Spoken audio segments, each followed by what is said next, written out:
We're getting audio now. Yep, that just scared me a little. I think we have Siege's audio this time. Yeah, I think so. I Oh, think and we're it's off as starting. well. Yep. Siege has started. Dan has not. Okay, it might just be a bit delayed. super Yeah, delayed. Yeah. I think that's what's going on. Or maybe Siegewell is just that fast. Yeah, Siegewell is so fast that he just gets a head start. Yeah. Basically, his speed is so great that it looks like he does things before they happen. Yeah, there we go. I think they're gonna. Yeah, just sync it up. That's fine. Yep. So both runners are going to be going for the quick kill on Asylum Demon with the black fire bombs because black fire bombs do stupid damage against the Asylum Demon. Yeah. Kill him. It's pretty much the fastest way you can get through Asylum, I think. The only other way I can think of is through like the thief start, because then you can just go. You can skip all the hollows on top, but. I mean... Oh well, yeah, that's true. Yeah, because I guess the guys will be grabbing the bowl as well. So yeah, thief would probably be slightly quicker, or unless you just didn't grab the bow. Didn't grab the bow. Yeah. Then it's not called optimal hunter for nothing though. You gotta put that bow. Yeah, exactly. The bow's the most important part.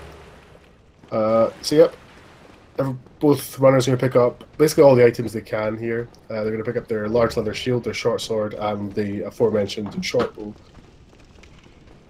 Soon after, but they'll both be talking to Oscar because it's faster to talk to Oscar and spam through his dialogue than it is to kill him.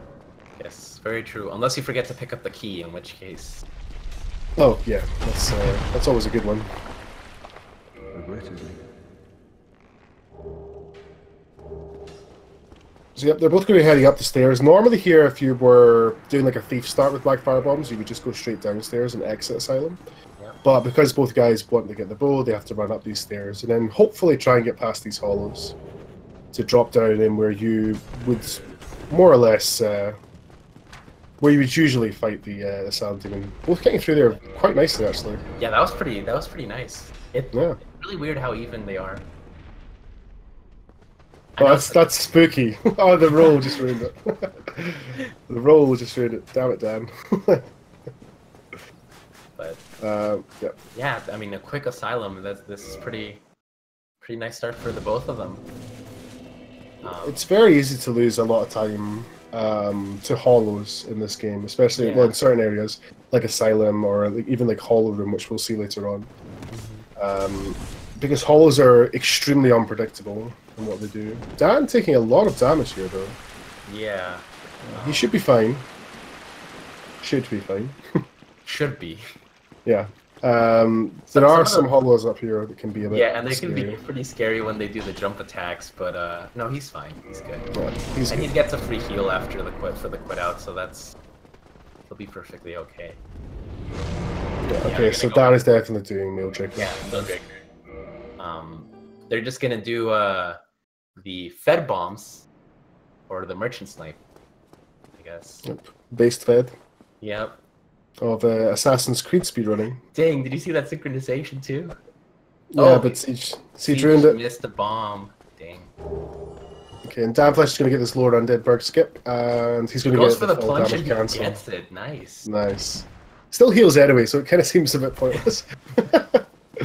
But, you know, it's all about the swag and flashiness. Siege is going to quit out because I think he aggroed the thieves behind him.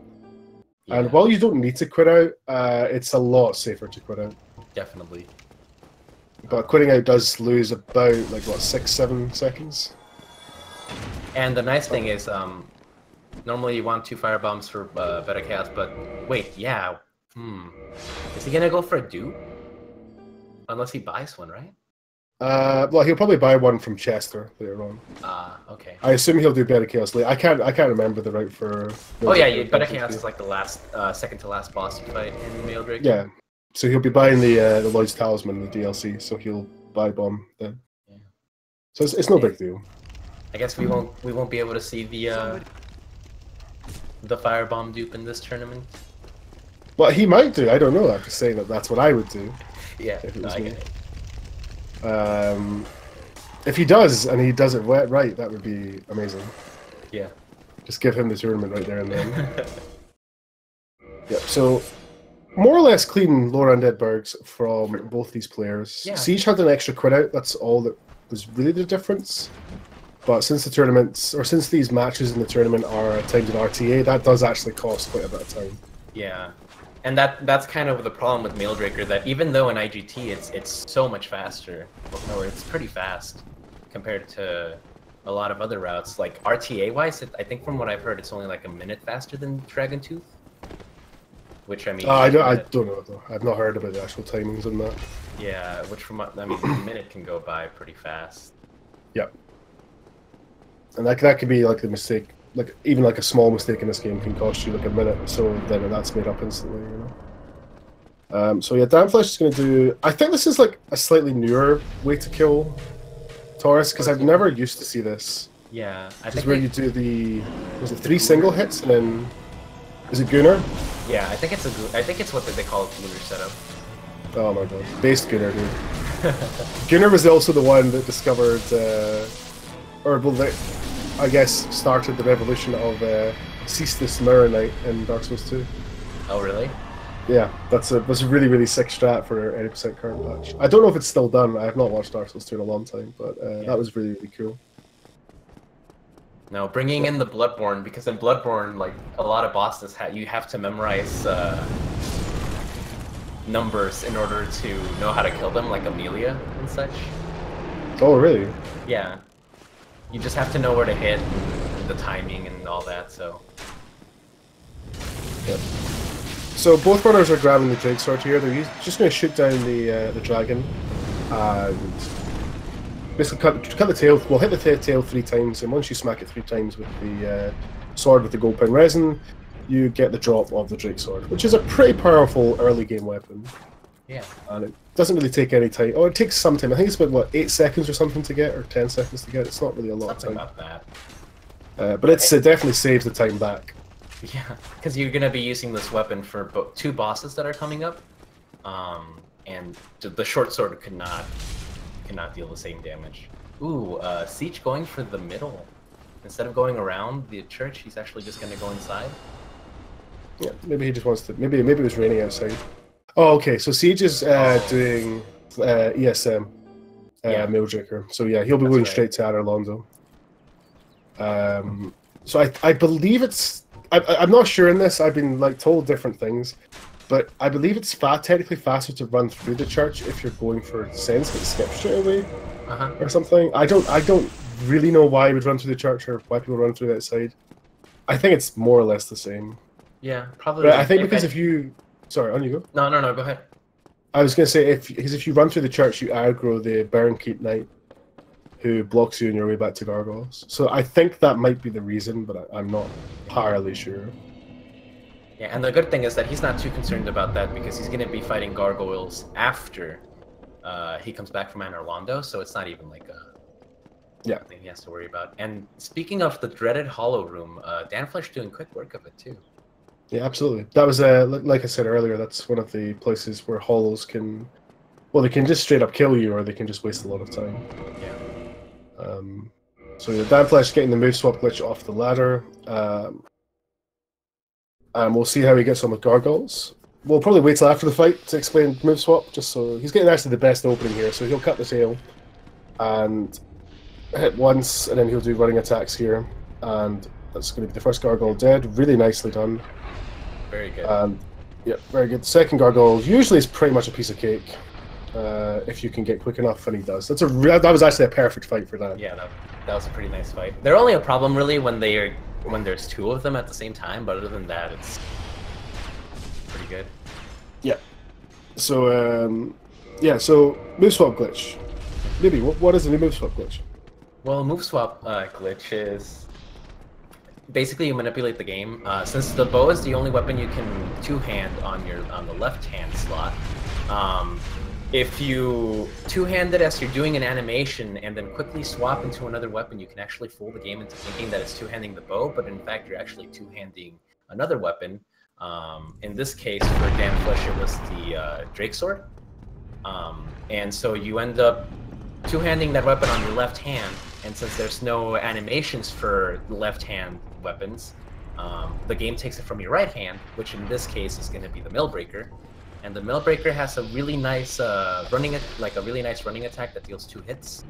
And yeah, it's just really fast. So it just replaces the running attack and the rolling attack, right? As well as plunges. And backstab. Backstab, yes. Which is the same as the running attack, so... Yeah.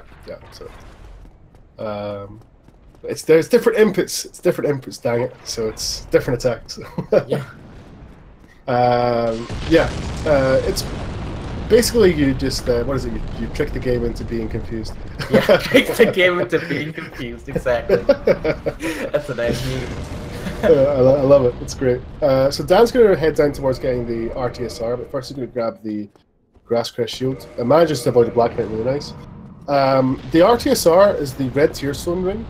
Dan's picking it up now. Siege will pick his up a lot later using a glitch. The red Tearstone ring basically boosts your damage by quite a fair bit when your health is below 20%. And to sort of understand it, it takes probably around about 2 minutes to go and get the RTSR, maybe slightly less. Yeah. And it's still worth it for the run. Yeah, it's a really long route, but it's definitely it's the bread and butter of most routes. Yeah, it's well, all bosses, right? Maybe not some 90% right? Yeah, maybe not. Yeah, Siege is having a little bit of trouble here. One more. Okay, that seems a bit odd, but okay. So what Siege did there? Sorry, on you go. No, go ahead. No, you go. I insist this time. Okay. No, well, the big problem is the fact that he just doesn't have the RTSR, which we'll get to see the fight with danflesh later. It's just so much faster and much more convenient. Sure, it's one hit, but sometimes bosses one-shot you anyway, so it just makes it so much more convenient to have that red Tearstone ring there, which unfortunately Siegewell did not proceed. And like not getting one hit can mean a difference between like the boss doing something completely random and then you just lose even more time. Yeah. What I was going to say there was Siege was knocking the Iron Golem off, which is if that wasn't in Dark Souls runs or Dark Souls 1, sorry, speedrunning this game would be a lot more challenging, I think. Yeah. If you just straight up had to kill Iron Golem, because he's very, very tanky. Then we can just use pink strats and summon Tarkus. Oh yeah, there you go. That's yeah. Tarkus would be the savior of all Dark Souls speedrunning. So yeah, that's fine. So what Siegewell was doing there was he was attacking the golem, sort of like basically below his knee for 400 damage, and that staggers. And then a further, is it 200 damage or something? Yeah, below it's the like knee makes him fall backwards. Yeah. Like that. And the golem, if you manage to kind of manipulate the golem's movements and have the golem kind of turn in a certain way, he should because he doesn't always, because the game just likes to be that way sometimes. Consistency in Dark Souls, what? Yep. If you position it right, the boss should more or less fall straight off, and it's more or less an insta kill, minus the initial setup of getting him in position and doing some damage. And Siegewell doing quick work of rafters here. I guess we. Well, he didn't do Namu rafters. No. So yeah, I guess I'm gonna sit here and wait. If Dan does Namu rafters, Dan has my 100% support to win this race. If he doesn't, then I'll need to wait and see who triggers Nico or does bench him. Yeah. Maybe Firebird. Oh, no Firebird jump actually. That's right. Damn. Rip Fiber jump. Yeah. It's most disappointing. Well, I still have my hopes that Siegewell will dupe the firebomb. So. Oh well, that's true. If he does that, then maybe that'll redeem him to me. Yeah. So Siegewell's going to light the Dark Moon bonfire because he'll be coming back here a bit early, and it makes more sense for him to run and grab this just now. He skipped the Iron Lono bonfire, I think. Yeah, he did. Which he will get later on, and we'll explain that later on when that comes up. Don't want to get too far ahead of ourselves. No. So Dan is setting up RTSR, taking some intended damage. Yeah. And the good thing I say about this is because Siege is not using the red Tearstone ring immediately, and Dan is, you'll be able to plainly see the difference in damage to Golem from Siege's fight that he had to Dan's fight that he's about to. Yeah, it's really nice damage increase. It seems scarier, but sometimes it's actually scarier to have full health and not have RTSR than it is to just be able to deal that boosted damage. Oh, absolutely. Ooh, doing the elevator quit out. Yep. I think that saves like what 4 or 5 seconds RTA. I heard something about that. Yeah. But that could have just been whispers in the wind. Who knows? Siege going to dodge that guy. He's going to make his way over to one of the most annoying areas for new players, with the Batwing Demons and the Silver Knight Archers. And they still can be annoying, but it's a lot more manageable in speedrunning. And a little bit faster than having to shoot a bunch of poison arrows at the one archer blocking your way. I don't know, that's some pretty quality strats, the poison arrows. So yeah, we'll see danflesh damage here, and you can just see that's a lot more damage than Siege was doing, and it'll be one less move swap attack to get him staggered and then to knock him off. Such a huge difference. Yeah, it's so good. Meanwhile, Siege is heading to everyone's favourite boss in speedrunning, Ornstein and Smo. But both players are actually doing pretty well so far. Nobody's died. There's not really been any huge mistakes. Yeah, they, like the only thing that danflesh has over Siege is the gargoyles. But I mean, the way that Siege is going to kill them is just so fast that it's not even noteworthy. So they're pretty much neck and neck at this point. It's just different. Yeah, I would say they're more or less neck and neck. The only thing I would say is, like, so there's the difference with Dan's got the red tier stone ring, which Siege will do later, and it isn't a lot faster for him to actually go and get the red tier stone ring, but there is also the time save that Dan has from having slightly faster fights. Siege still needs to actually run up and get the item that will help him get the red tier stone ring, which doesn't take a lot of time, but that's still time that Dan will not lose from now on. So Siege is going to be able to be more or less tank a hit from, or most hits from Ornstein and Smo here because he's not doing RTSR, and still do quite a lot of damage here. I think it's 3 moves. Dan just having a bit of an interesting Raptors with the double dagger. Oh my god! That was fun. Yeah, no, and the worst part is I don't think he also didn't grab the bonfire. So if he dies here, like, or if Siege would have died, it's like running back from the parish bonfire all the way back here, which is a pretty significant amount of time. I think the only other place that's similar to this is oh god, Siege. Yeah, the stun lock. Man, that was probably Dark Souls Ornstein and Smo's Dark Souls 1's target lock in a nutshell. Yeah. He target locked and it locked onto Smo. And that more or less kind of messed up his camera, and at that point it was kind of a bit more difficult to kind of keep track of what the boss was doing, and yeah. Poor Siege. But not too bad. He took the ONS bonfire, and it's not the end of the world. Because when you're doing a race like this, when you're in a tournament, you're going to expect to at least have a death or two. Yep. Especially to something like ONS, who are very, very difficult.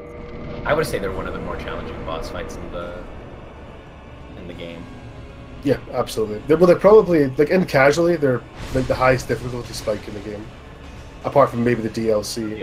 Speedrunning, they are very, they can be very brutal. That was extremely close. Yeah, he shouldn't be. Nice. He's getting a nice kill there. Yep. Okay. Good. So yeah, he should be okay with Smo here.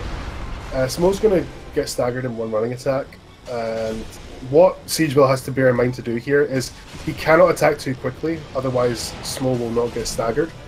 If he attacks too quickly, then Smo will not get staggered and will probably do something like a butt slam and kill him. But that was actually a really nice ONS fight there. Yeah, that was a really nice comeback from him. Especially with no RTSR. And this is one of the things as well that Newbie said earlier, like with Siegewell not having RTSR, there's a lot more room for the boss fights to take longer, because if Siegewell had RTSR, Ornstein might have died quicker, and Smo might have died quicker, etc., etc. Yeah, it's like 3 hits. 3 hits for, so it's an extra hit for Ornstein, I think, and I didn't even count how many more extra hits it is for Smoke. But as Wolfie mentioned, if he misses, or if he attacks too early, that's a free hit for Smoke to get in a butt slam, and that deals a lot of damage. I think he would have survived from full health with armor, but I'm not sure. It depends how close he was to. I don't know if he had full health at that moment, though. Oh, did he not? Yeah, I think because he got hit from Ornstein before. Yep. So now Siegewell's going to head up to Gargoyles. 1 death to S, not too bad. He should be able to kind of shake this off, keep going. He's going to send down the elevator, I believe, which he'll use a lot later, and then head up through his own Hollow Room festivities.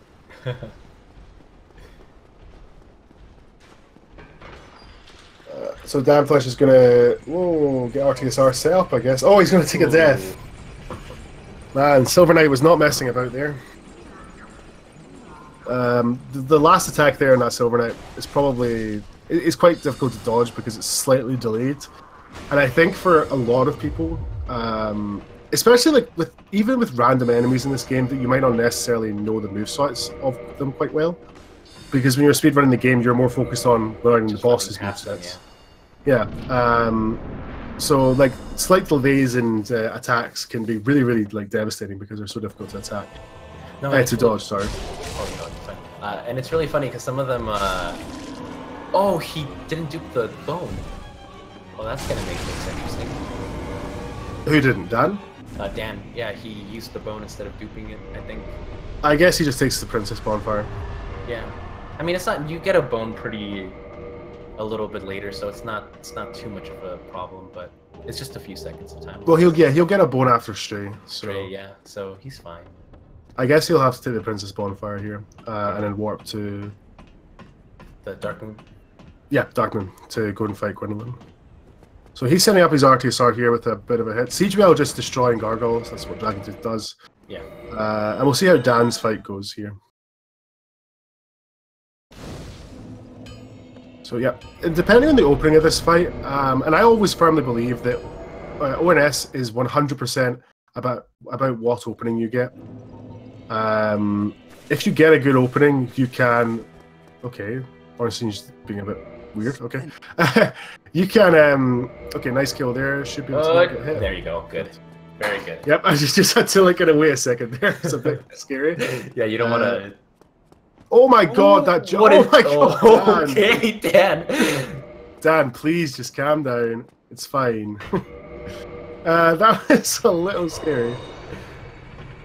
It looks like he's gonna wait. He's waiting to see if Smoke's shoveling actually.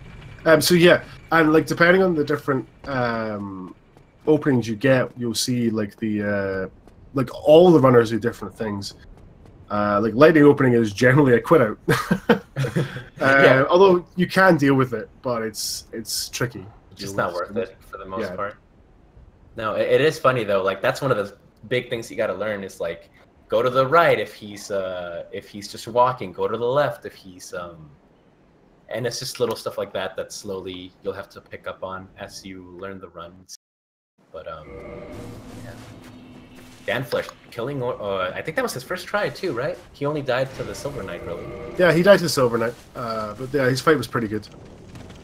Siegewell is going to be going fighting Stray. One of the problems with the Maildraker version 3, right, that's I believe Siegewell wrote it himself, sort of based off of the current Maildraker route, or the previous Maildraker route, I don't know what you call it, is for Stray you have no red Tearstone now. So the damage is really bad.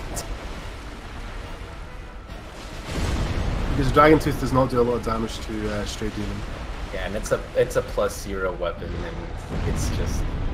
I think from what I understand, for the base game, he has Stray Demon has the most health. Sure, why not? And I think Man is. Dan forgetting to equip his armor. Yeah, I believe. Yeah, you need a full set of armor and dodge that, or to be able to tank that rather.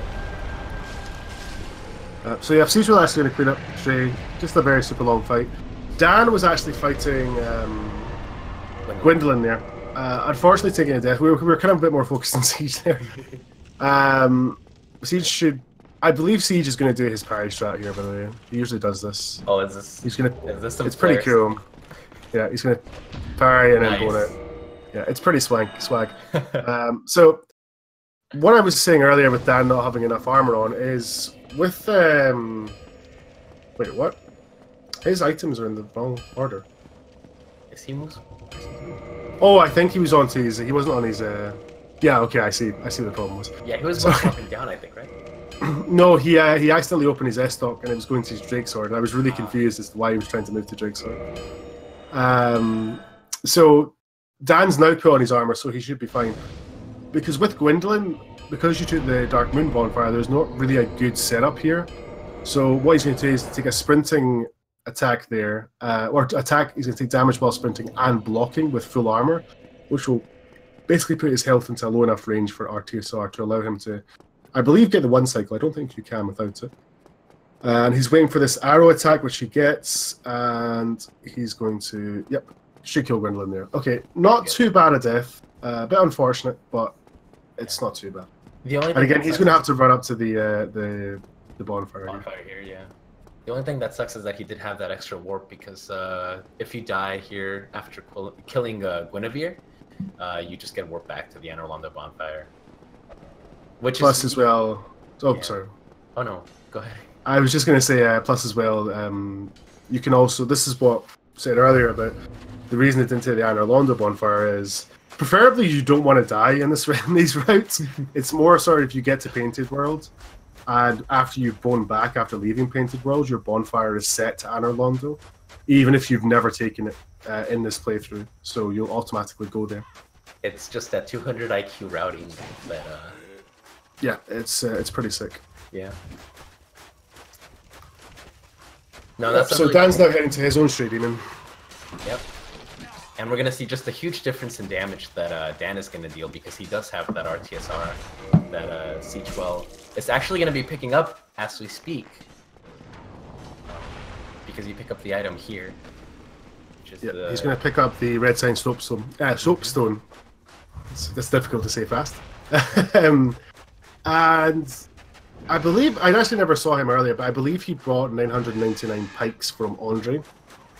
So what Siege, if he's done it, should have done is overflowed his, or sorry, crammed his inventory so that he more or less can't fit any more items in. Or he might do it afterwards. I can't remember exactly how this works. Yeah, he's going to do it. Okay. And yeah, he's doing it right now. So he gets a kind of weird dialogue box when he's trying to open his ring. Or sort of go to his ring slots. So the game, again, I'm not entirely sure how this works. The game, it's more or less to do with pointers. I don't know. It's Miyazaki magic to me. And the red sign soapstone points to the red tearstone ring.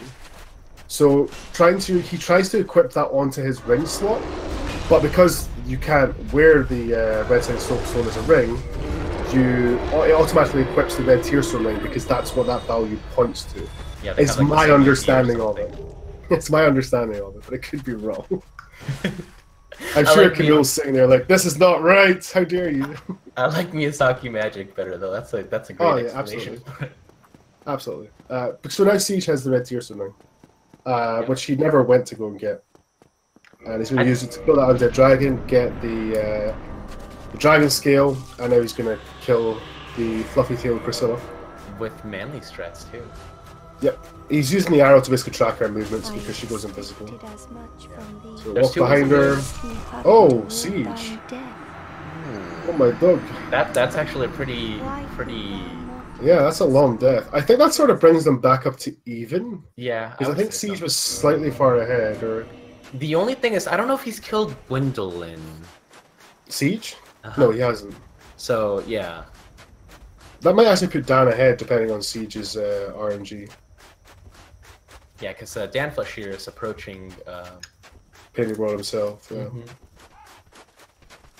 So yeah, this is actually still pretty. This is pretty good race. They actually are becoming a lot closer. I believe Dan to be slightly ahead here because Siege still has to kill Gwendolyn. Yeah, that's well, I guess after Siege kills Gwendolyn, we'll get a better idea of how they're doing. And then probably one of the I don't know. I've never liked this just the RTSR setup here is really awkward, and you just have to deal with this I've room. never liked it either. It feels so horrible. Yeah. Yeah. So Dan actually was trying to take a hit from the first hollow, or one of the first hollows, but they missed him, or they didn't give him the right attack. So he's going to have to do a kind of backup strat here by getting hit by arrows a bunch. There he goes. That's almost right. He's to block one. There we go. Very convoluted way to set up RTSR when you don't get the right attacks. Convoluted. And now he's going to hit. Perfectly planned. Yeah, sure. Why not? That RTSR setup is still not as bad as how to get into the DLC in this game, but it's pretty close. Yeah. Or Sif RTSR setup. That one's fun too. Oh, yes, consistently. Yeah, consistent. So, Siege is going to use target lock here and nice camera. Okay, there we go. And he needs to be a bit careful here. The hitbox on this attack is a little bit scary, but he manages to follow up there quite nicely. Because when you're fighting Priscilla, she goes invisible. One of her cheap parlor tricks. And luckily, if you have her target locked as she's turning invisible, your camera may follow where she goes, depending on if she spawns kind of in front of you or behind you. Yeah. If she's behind you, your target lock will just disappear, and you kind of have to rely on either an audio sound or look for the visual cues on the ground, like in the snow.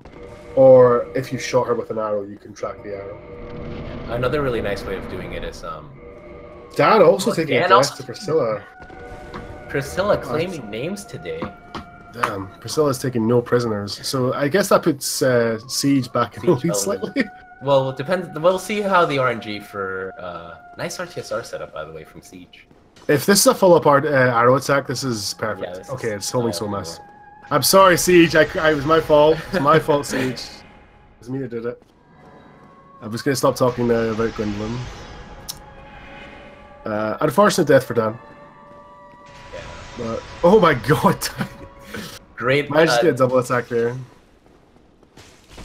Siege is going to get, actually, not too bad, Gwendolyn, but did lose some time to it. Yeah, unfortunately, some magic spells there that were cast.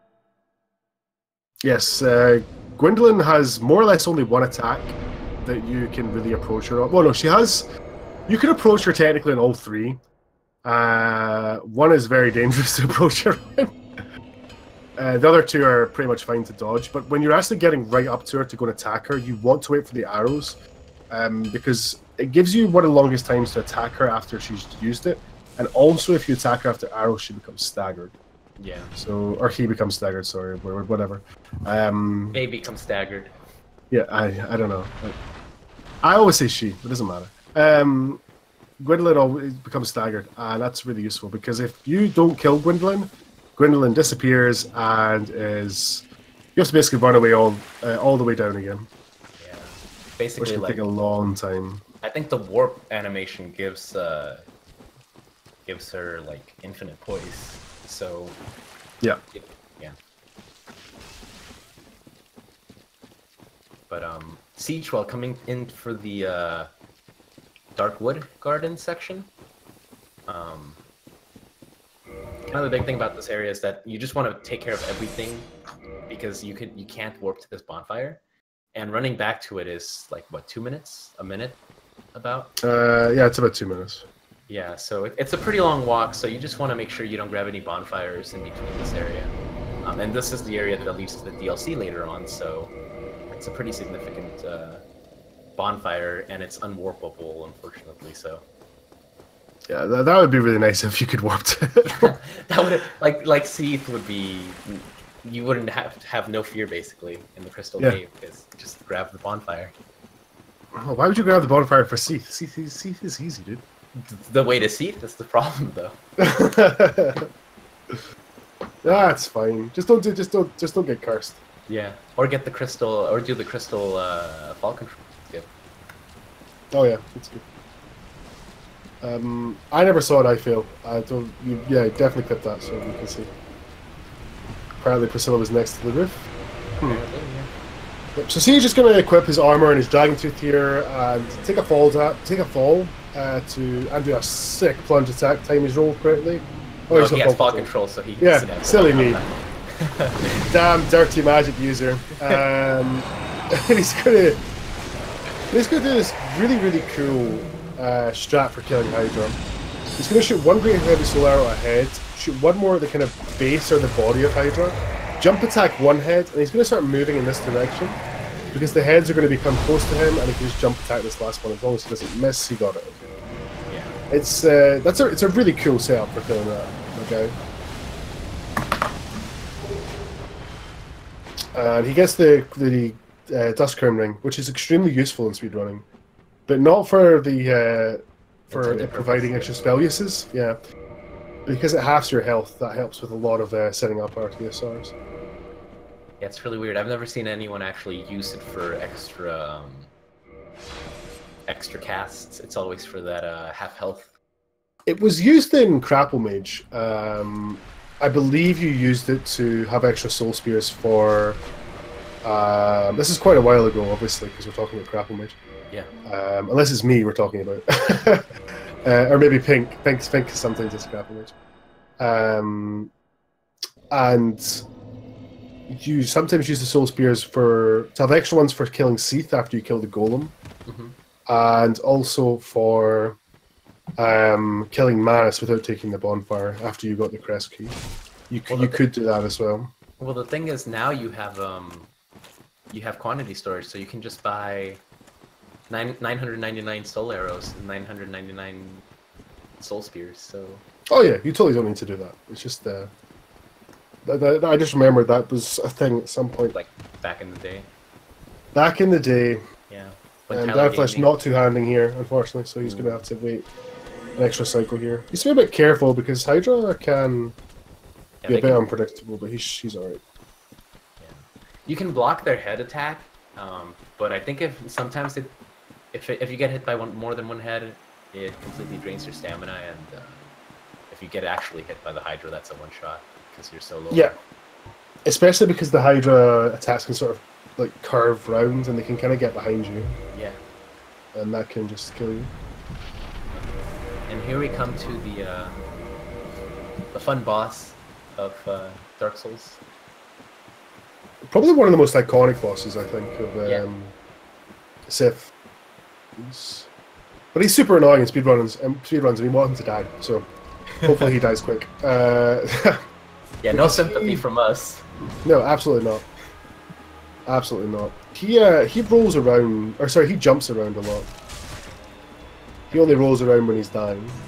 And he deals a lot of chip damage when he jumps. So like, especially with RTSR, if Sif lands on you, he can do sort of like tiny, or small ticks of damage, and that can wear away your health. Wear away your health.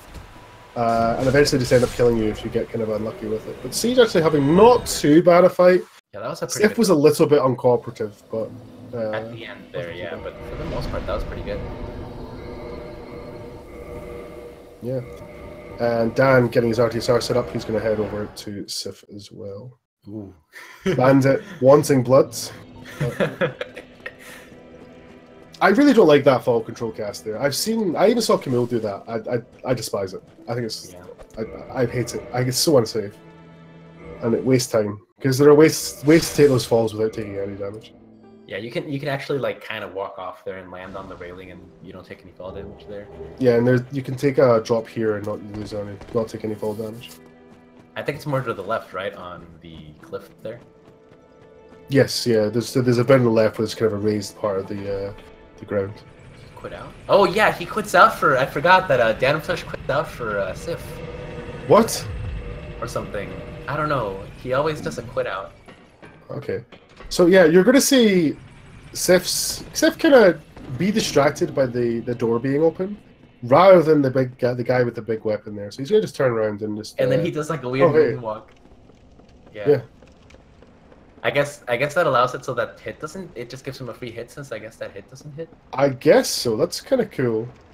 Because one of the things with Dark Souls is that's actually a really quick fight for Dan. You know what, Dan? I'm not even going to question your quit out strats. That was great. Damn, that was really cool. Yeah, Siege going for the seal skip here. For before cheats. it. Yeah. In the old days, they have to run around, aim some bombs at Ingward, and have to go do all this whole loop. Now you can just fall down here. Yeah, so he's basically going out of bounds and is dropping down straight into the Four Kings fight. He's going to drop an item here, just some leather trousers, leather pants. Just a good marker. Yeah, and that marker actually sort of more or less roughly shows where the second king will spawn. So he's going to do a running attack, a rolling attack, and I think the rest is just all running attacks. Yeah, two here. running attacks. Yeah. Not very good opening here, but okay, there we go. It's fine. And he should hit this running attack on death animation, because that still does damage to the shared health bar of the kings. And he's going to do the exact same thing on the second king, I believe, and this will mean that he only has to kill 2 of the kings rather than I think the rolling attack deals a little too little damage, so he does have to do one R1, just a regular R1 here. Oh, really? Yeah. If you do 2 rolls, so yeah, he has to time an R1 here. Really? From my understanding, that's how it normally is. But maybe I'm wrong. Oh, yeah. He did miss an attack. He missed an attack. He missed an attack, never mind. Yeah. So yeah, Siege is going to wait for the next one to spawn. So what the runners have both done, and Dan is just doing currently, is the seal skip. And like Newbie said, it skips like talking to Ingward, opening the seal. But the way it works is you could do this without fall control, but the way that both runners have done it here is with fall control. And what fall control does is when you take when you fall from a height or any height, the game is going to give you fall damage, unless you fall from really low down, obviously. And fall control negates that damage. It also prevents non-lethal falls. Now, there are some heights in some areas in the game where if you fall down, you'll more or less die no matter what, regardless of whether you got fall control on. But with fall control, it delays your death animation long enough so that your position is saved, but you don't die. So if you quit out quick enough, when that's happening and your position has been saved, when you reload the game, you will appear where you landed. And using that glitch, they are able to basically appear back out of bounds and just run through out of bounds because the game just forgot to care that they were out of bounds. Yeah. And I think it's been in every Souls game except for 2, because you can't quit out while you're falling down in Dark Souls 2. Yay! Even Demon Souls, I think, has its own rendition of fall control quit out. Yep. I guess Bloodborne doesn't, but I guess that's more not really a Souls game. Yeah. It's a Born game. Dan getting some magic here. He's going to just YOLO it. Ooh. He's going to have to heal here. Yeah, he's. I don't know if he missed an attack on the king. He should be fine though. Here comes the magic. Oh. Trying to find the perfect gesture. Yeah. So Siegewell's going to dodge the boar. He's going to head up to the Duke's Archives. He will not take any bonfires here because, like Newbie was saying earlier, the bonfire in Darkroot Forest is used to basically get to the DLC. It's more or less the fastest way to go for in the speedrun to get to the DLC. I don't think it's the fastest bonfire to go from. I think that might be Undead Parish, but I'm not sure. Not Undead Parish. The Undead Berg to go through Havel's Tower. That might be slightly faster, but then you have to get up there. You can't walk that bonfire either. But I'm not sure on that. So Siegewell's going to kill the golem here to get the broken pendant, which is an item that he basically get into the DLC. And now he's going to head up to do Newbie's favorite skip in the game. Oh yeah, totally. Duke Warp. I'm kidding. Duke skip. Up warps. Damn it, Siege. But yeah, I think this is the only reason why you do Seath section at this point, is because you need that pendant that Wolfie just mentioned to warp to the DLC. So you might as well kill the boss that's in the way here instead of having to come back later. Yeah, and especially with the usually like the weapons you have at this point in the game, or the or any of the routes, can usually kill Seath pretty quickly. So there's not really any reason to not do it. Just a good good way of getting done with it. Oh, Siege kicking a slight bump there, but going to get another fall control quit out. Exactly the same as in the seal skip, except he's not jumping out of bounds this time. Yep. Dan getting past these boars all right. These boars can kill you quite easily. Yeah. I've had it before where, like, and I've seen it before with other runners, where one of the boars will literally just go through the somehow elevator, get some sort of speed boost, and just kill you. Oh, they can hit you in the elevator as well. I've never had seen that, maybe? No, I've never had that happen. It's so scary because you know it's coming, and you just hear them getting faster and faster. Yeah, that sounds like a nice meme. Oh yeah, it's pretty good. But yeah, and Duke Skip, yeah. So Duke Skip, there's supposed to be this like whole prison escape sequence, is what I keep trying to call it, where you basically meet Seath. He's invincible, so you deal damage to him, but he instantly heals it, and then you get caught into this prison. You have to escape, but we skip all that with this, basically. Yeah, really cool bit of parkour. Yeah. So yeah, he's going to send the elevator down, and he's going to run on the ledge and kind of drop back on the railing. You saw Siege do it earlier. Position himself rightly, and with the correct timing, should be able to. Dan's a pro. Of course, he's a pro. Look at that. Yeah, he got that first try. Yeah, he's going to have to hit the hollow here because he didn't quite land on the railing. If you land on the railing, the hollow does not block you. But if you land on the floor, he will always block you because that's fun. Yep, so Siege is going to do some movement here to avoid getting clams in this fight, because the clams can come into your fight. Okay, Dan. That's interesting. That was really cool. That seems like totally not worth doing for anything, but I want to test that out right now. Actually, someone told me that you can do some sort of plunge from there. Oh yeah, you can. Yeah. But That's yeah, pretty cool. Siege doing quick work of Siege. Yep. And not too far behind. Going to Crystal Probably Cave. about a minute and a half, maybe 2 minutes. Yeah. Heading down towards his own Seath. No, Siegewell is now going to head up to Butterfly. What's funny, sorry? Oh, sorry, no, you're fine. It's funny because a lot of these areas are like, especially as a beginner, you're just like, how the hell am I supposed to figure this out? But after a while, you just memorize everything, and it just becomes second nature to, like, the invisible platforms. You just know where they are at this point. Well, pretty much every invisible platform is more or less straight, apart from one. And that's to get the blue titanite slab, which is actually where Dan is landing right now. So, but where he lands, he can just run straight. Straight. But as if you run the other way, it does kind of curve a little bit and stuff like that. And that can be a bit scary. So Siegewell's going to dupe a soul twice to sort of, well, A, to dupe souls, but to get more souls.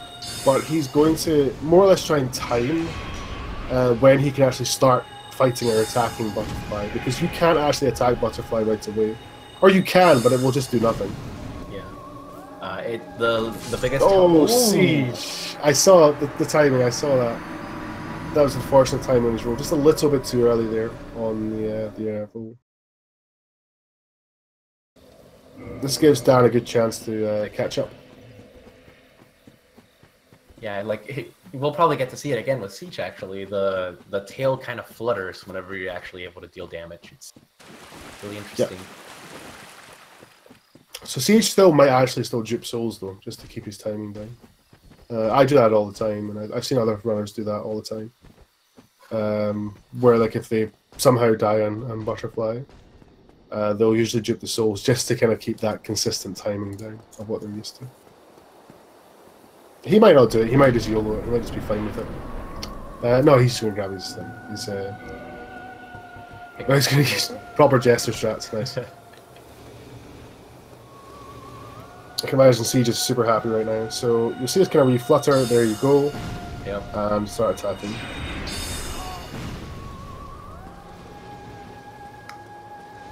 And the thing about Butterfly, and this is probably the thing with like a lot of fights in this game, is you sometimes don't want to attack because the boss isn't doing anything.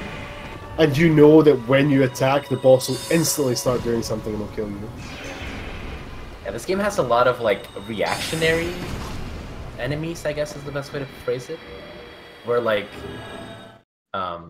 depending on what you do, they will do a certain attack. So, like, for example, with Ornstein and Smoke, if you're, like, really far away but heal, like, Smoke will tend to do a shovel attack. And so sometimes when you're both still, you kind of just waste time trying to expect them to attack, and then the boss is, like, waiting for you to do something, and so you're kind of just, like, both idle. Yeah. At that point. And I believe I've read stuff about the game, or the bosses read your inputs sometimes. Yeah. So they know exactly what you're doing, which is always fun. Yeah. Talk to Half-Light in DS3. Well, that's the best boss fight in any of Dark Souls games. Yep. So danflesh is caught up really, really well here with that death from Siege to Butterfly. So probably less than 30 seconds, or about 30 seconds, something like that, behind. Somewhere around there. Yeah, this is really a really nice race. Yeah, it's really, really good. And we're coming out to DLC, and the DLC more or less makes or breaks every run or every race. Because it's more or less it's the most aggressive bosses, and probably some of the hardest fights in any of the Souls games. Yeah, Siege is probably gonna heal up here because he didn't get the RTSR damage. Yeah, he might even take the bonfire because he didn't get the RTSR, but I'm not sure. Yeah. I mean, the Dragon Tooth of the RTSR doesn't too bad, but yeah, he's taking the bonfire. He's taking the bonfire. I can see that. He thought about it too. He was like, I'm just gonna wait. No, never. Probably take. I think he heard me when I said I think he's gonna take the bonfire, and that was obviously the delay. Unfortunately, this does give some time for danflesh to catch up because, well, fortunately or unfortunately, depending on who you're rooting for, but just because it's gonna take an extra hit, and also he did take the bonfire, so. But Dragon Tooth still does pretty decent damage. Oh my gosh. Well, he got an RTSR setup, that's for sure. He's also poisoned. Wait, he's mid-rolling? Oh, he probably didn't equip stuff right. At this point, you're supposed to be able to use the, yeah. Oh my gosh, Siege, unlucky. So Dan is now very clean fight for Guardian by Dan. And I it think looks if he would have done a running attack there instead of tried to heal, he actually would have been able to... Yeah, I was a bit confused by that heal. Because with those double headbutt attacks, he could have had that double headbutt attack. Sorry, he could have attacked, or he had time to clean the attack Guardian there. But he did take the bonfire, so his time loss isn't that bad. Yeah. Again, I'm wondering why he's mid-rolling though. I'm not sure, honestly. He doesn't have the. I'm not sure if this is part of the route, but yeah, he doesn't have Fatling. Oh, okay. Because if you see, he probably has whatever he has to set up RTSR and whatever, and then the blue, the bellowing dragon crest ring. Oh, of course, yeah. Plus, I guess it's like it's less menuing with because how he used the ESM glitch the equip slot manipulation glitch, I think, to get the red Tearso ring. He actually can't unequip that. Well, he can, but then he would need to do the glitch again. Yeah. So that's it's better to just never unequip it. I think Dan actually skipped the Artorias bonfire, right?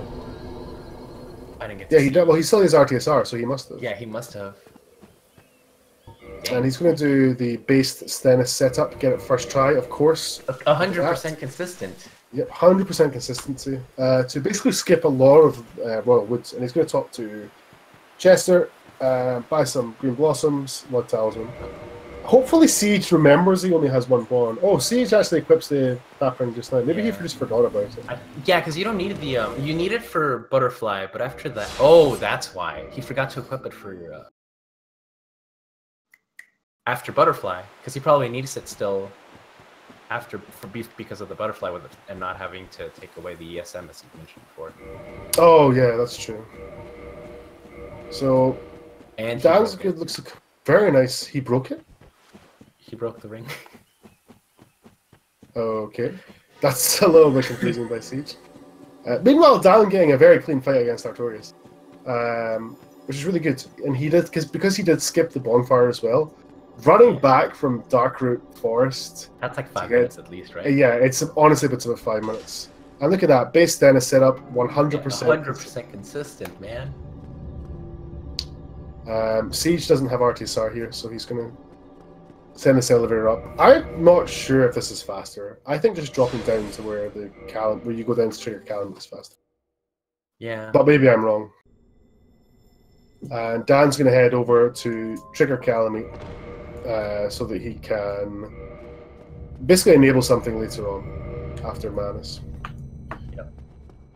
So Siege now heading to his own Arcturus. Let's see if he buys a firebomb here. Oh. Yeah, here's where we're going to be able to... Oh, I hope he does. If he's... We'll see. Yeah, he does. Yeah, he did. Okay. Okay, yeah, he bought like 3 firebombs. So he did remember, and honestly, if he hadn't remembered, that would probably be... that could have been a straight up forfeit by that. I'm not even gonna like sugarcoat that. That probably would have been a straight up forfeit. Yeah, that would have been. A fireball. So, man, these are going to be some interesting fights from Siege now that he doesn't have fast roll, like the normal roll. It's doable, but I definitely find it really challenging. Yeah, it's a little bit scary, but I think Arcturus looks like he's going to be fine. Yeah, nice Arcturus by Siegewell. And Dan running over to he just ran over to the Calamite boss area to trigger this. I guess it's kind of like a flag in the game that gets set that you can enable a dialogue with an NPC who will more or less cripple Calamite, so you're able to kill him a lot easier. Without having to shoot a bunch of arrows at him or something. I don't know. That sounds pretty fast to me, you know? Yeah, deal like 93 damage from like very, very far away for 20 to 30 minutes. Yeah. Why not? It sounds fun to me. Or not fun, whatever the choice may be. So yeah, Siege's going to head over to Calamite to do what Dan did, and now Dan's heading up to pick up the Kresge, which is also kind of part of this... I guess quest line for Calamite, yeah, you could call it. Unlocking Calamite. Well, yeah, it's unlocking Hawkeye Goth. So he's going to pick up this Kresge, using the Lloyd's Talisman to put the Mimic to sleep, which I didn't know about until I started speedrunning, and that blew my mind. Yeah. It's so cool. It's a nice little, like, detail. Yeah, yeah, it's definitely really cool. It's the same in Dark Souls 3 as well. Yeah, I think Dark Souls 2 as well, right? I honestly can't remember. I've not played enough Dark Souls 2 to... Maybe, do you want to know an interesting fact about me? Yes. The first time I completed Dark Souls 2 was in a speedrun. Nice. Yeah. Very so, nice. like, I have no idea about the base game, really. I do know a bit more now, but... That's the best way to run a game, right? Is to just learn it on the spot. Oh yeah, absolutely. Why not? So when people ever say to you, "Oh, you should complete a game before learning it," nah, you don't have to. Don't worry about it. Now I know that Wolfie. Oh, he put out early. What? Who quit early? Siege? Siege, yeah. Maybe he was a bit unsure of his angle. It looked fine to me.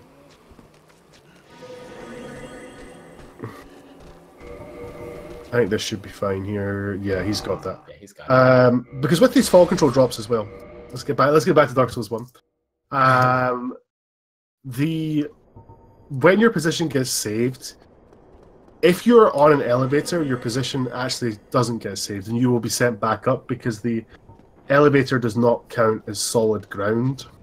So you kind of have to run at a kind of slight angle there and hope you don't bonk into the wall so you can land in the right spot. Platform, yeah. Dan going to do some panic rolls to get away from these guys, and I fully understand that because those guys are terrifying. And he's grabbing a Darkbead, which is a pretty balanced spell, I would say, maybe. Yeah. Yeah, super balanced, you know. It's okay. Yeah, you know, it's only the most powerful spell, more powerful than a glitch that allows you to deal double damage. Yeah. In 1R1. I mean, yeah, it's probably like the most powerful spell in any Dark Souls, but you know, whatever. Yeah, it's whatever. Yeah. No, but the funny thing is, from my understanding, it's like every Darkbead with RTSR, every Darkbead deals the boosted damage, right? Yes. Yeah, which is ridiculous. Yeah, it's absolutely insane. It's so good. So Dan coming to my personally my favorite boss in Dark Souls 1. And probably in the Soulsborne series, apart from... Yeah, no, probably in the Soulsborne series. Manus, who is very scary, very fast, very aggressive, and just an all-around baller. Dang, not going for that orphan hype? Nah, I didn't like Orphan. No? No, I preferred Maria. Yeah, Maria's pretty cool. She's a pretty good boss. Maria's pretty anime, you know, but she's pretty cool. Getting that double rain. Ooh. Oh, that was a scary turn there. Yeah, that was a bit terrifying. But Dan dealt with it really well. It's such a really, really good Manus fight here. And yeah, I think Manus should be dead here. Absolutely. Done. Honestly, more or less a perfect fight from Dan. Yeah, that was a pretty nice fight. Dang. Yeah. People finding out about my BB cultism. Dang. Get out of here, newbie.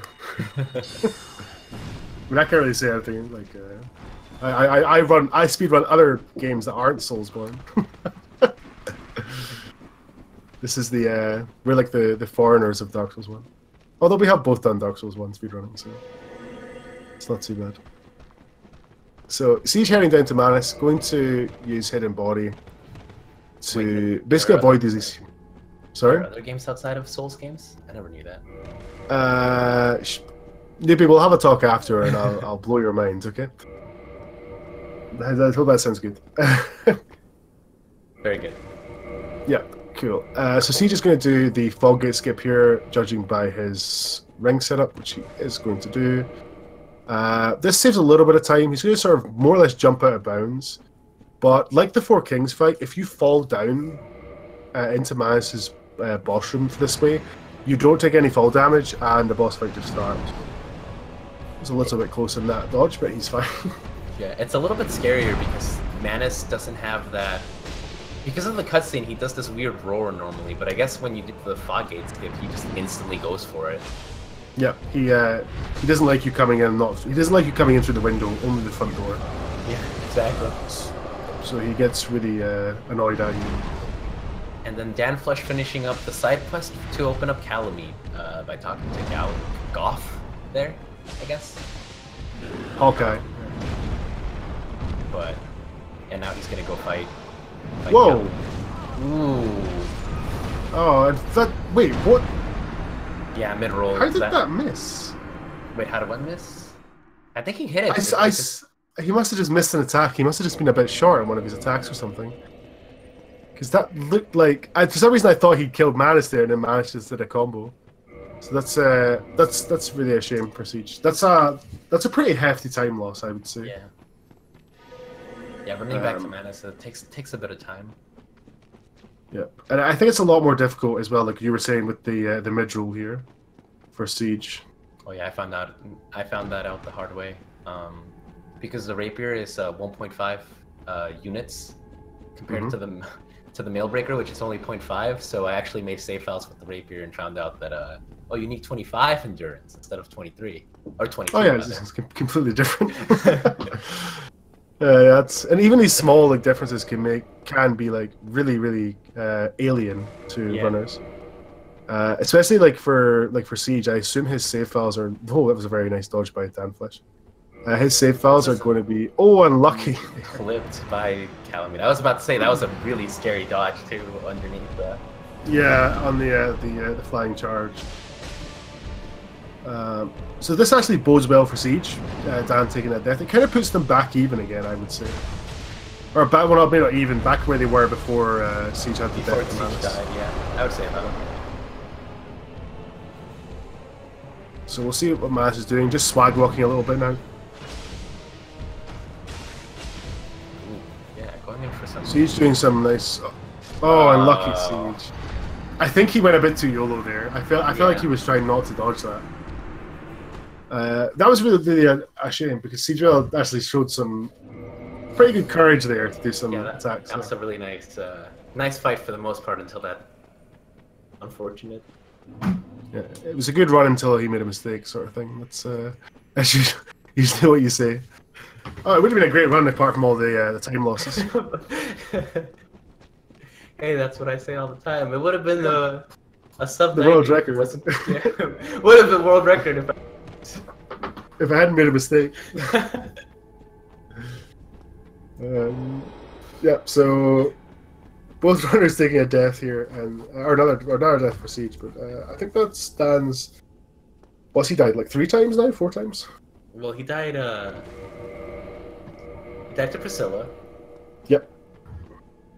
What other ones did he die? Gwendolyn. Did he die? Remember, he messed up the RTSR Oh yeah, to the setup. setup. Yeah. Yeah, so that should be his third death. Yeah, I think so. Yeah, and doing the AI manipulation there for the on Calamine. Really nice fight. Yeah, very nice fight, Dan. Unfortunate to take the death the first time, but getting a second try, that's not too bad. And I don't want to say smooth sailing for the rest of the run, but it's a lot nicer. Definitely. Yeah. So Siege back onto Manus again. Has had 2 deaths to Manus, unfortunately. But Siege is a pro. Should be able to clean him up soon. The thing about Manus as well is, like, you get time to do 1 running attack on most things. Some things you get like a rolling attack or maybe 2 running attacks. But Manus can waste a lot of time, especially with this spell here, the Dark Rain. Just swag walking. I think Siege should get him here. Should be Manus dead. Okay. There it is. Very well done by Siege, managing to kind of come back and kill Manus. Yeah. We'll Now see Dan Calamine, more or though. less switch to magic now. Oh, he still has Calamine, that's right. Yeah. And I don't know, Calamite with a mid-roll sounds terrifying. Although I guess he strafed a lot of his attacks, so maybe not so much, but...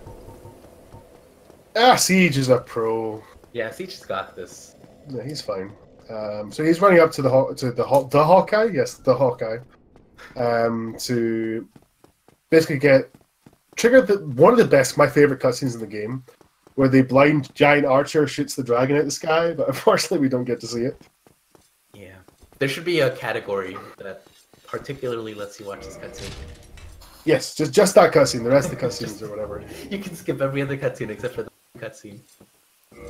Wait, what? He was checking his... Oh, he's just making sure that he's got enough intelligence to equip Darkbeat, I'm assuming? Oh, I guess so. You need 36 intelligence? I could be wrong. Yeah. They I'm level up trying to 37, sound like I know 37. Sorry? I think they normally level up 37 in the route. So he has it. So Okay. you're pretty good. It's... I think if Soul Spear's 36. It might be less. Actually, it might be less for Darkbeat, like 32 or something. I have no idea. I think they just get the 37 to make sure that they can kill some... Ooh, missing the menu strats for the pinwheel ladder. You can do that without the menu, I've been told. Oh. But it's ridiculously difficult, so nobody ever does it. Just more convenient to open up that menu. Yeah. So Dan heading down towards Nito. Did kill a boss, I think, in between. Who cares? That boss is dead. Siegewell heading over to Calamine now, who's been shot out of the sky by the boss that is Hawkeye Goth. Yep. I find it unfair though. Like there are other bosses, but Pinwheel's never remembered. Who? I guess that's right. Who? Oh, Siege! Oh. Oh my God, Siege! He's ring swapped. He didn't leave. He was meant to leave his You Dust wanna leave Crown ring on. You want to leave that ring on. Yeah. Because the fall damage is percentage based. He HP checked. I wasn't able to see the number though. I missed it. Yeah. So he's going to keep this ring on just now because fall damage is percentage based rather than a flat damage amount. So he's going to take this drop and then ring swap, and he should be an RTSR. There we go. It was 2 according to Lich. Thank you, Lich. Thank you, Lich. So again, depending on the opening here, mid-roll as well is terrifying. Yeah. Oh man. Very nice movement by Siege there to get that attack. Or to dodge that attack. Oh, unfortunate there. Dan's heading into the Nitro fight right now. Cass has him body. Going to snipe the skeletons and then just. Yep, no scream. Just going to delete Nito. There we go. There was a boss there once. Yeah, it's gone now. Still more memorable than the other boss in this area, whose name I forget.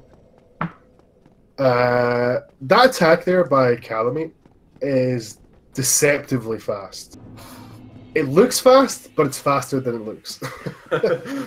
You have to react very, very quickly to it, and you can, but it's very difficult, I think, especially with mid-roll, to be able to react fast enough to get the iframes for it. Yeah. So now Dan's going to more or less clean up the bosses he has left, which I believe is Capra, Gaping, and then the Isil section. Yeah. Both runners have to do Blighttown skip, so that can lose a lot of time as well. So Siegewell headed back towards Calamite. He's kept his ring on this time. danflesh deleting a boss. Standard Dark Souls 1 late game with Darkbeat. It's so satisfying though, isn't it? Yeah, like these bosses that normally... Oh, and you got the quit out too, nice. Yeah. Yeah, because if you quit out early enough, you can actually spawn outside, so it just saves you like a second. It says you have to quit out there anyways to make sure you don't get the dogs who are already aggroed on you. You don't have to quit out, but it's definitely a lot safer. Scary. It's scary to know. So danflesh doing some more parkour, gonna head down to Gaping Dragon. Siege getting his souls back, fantastic, it's all he needs. And now he's going to try and kill this boss. Okay, dodging that attack this time, he was on a good position there. Ooh, that was scary. That was a scary dodge, yeah. So was that. This is a pretty scary fight so far by Siege. I think you should kill him now. Oh, he doesn't have time for this attack actually, no, never mind. He's a bit far away to get attacked. Dan heading up. No slam here for Dan, so he's just going to cast he's Dark getting kind Beat. of lucky with Dark. Okay, he's fine. Okay. Oh god, Dan. Oh, Siege! Siege, no! Unfortunate death by Siege. I didn't get to see how he died either. Well, here, I'll get... Oh, never mind. Yeah, I was paying attention to the Gaping Dragon there. I sort of looked away for a minute. Missed the... I just heard the death sound there. That was a shame. And one of the worst things about dying in this game, and it's not just the fact that, like, oh, I've died and now I've lost time and now I need to run back. It's the fact that, like, if you go into a boss fight and you get immediately killed, like that, snap of the fingers, you're dead. It doesn't feel as bad as I fought this boss for like 30, 40, 50 seconds and then I've died. Yeah, it's whenever you have them at like so much worse. one hit. It's already a long run back, and then to have a like almost killed the boss. Yeah, and it's like they were so close to death. Plus, you've also like more or less wasted that entire time of fighting them because you've died. And doing seal skip again, but this time he's actually going to be a Blighttown skip. This is a very scary skip. Yeah. You lose a lot of time if you make a mistake in it. And it's really the scariest part is that there's two parts to it. One, you're in complete darkness when you jump down, so you never really you don't have like a true visual cue. I guess people use the like the staff shaking or the hand shaking. Yep. As to tell. And also is the fact that you can't have like in a normal control skip, you can have it at to quit out and just have it at okay. But now with this skip, because the menu, like the big Blighttown pops up, so it takes away that menu, so you want to have it to the menu before. It'll make sense. Oh, Siege!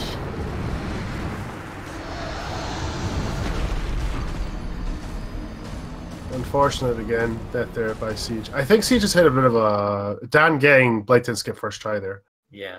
By the way, that was really sick, really impressive. Yeah, Siege has been rolling. Yeah, I think the mid roll is really screwing him up right now, screwing him over.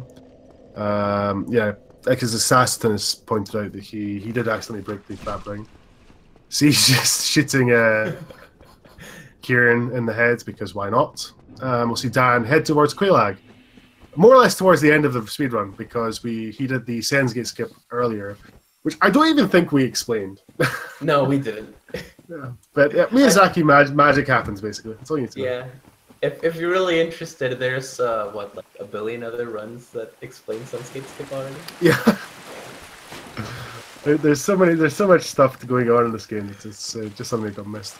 But it's more or less a glitch that basically allowed him to not have to ring these bells to open the Sens Fortress. Hence the name Sens Gate Skip. Technically discovered by someone else a long time ago, we believe. We found the way. Not as good as the one where you jump over the ledge and you fall down out of bounds and you appear at the water wheel or whatever it is. Yep, so Siege going to head back down towards Calamite. Dan has, what, 4 bosses left? 5 bosses? 1. Centipede. Whatever, some bosses. Ceaseless Fire, Sage, Centipede, Bed of Chaos, and Gwyn, right? Yeah, so 5 bosses.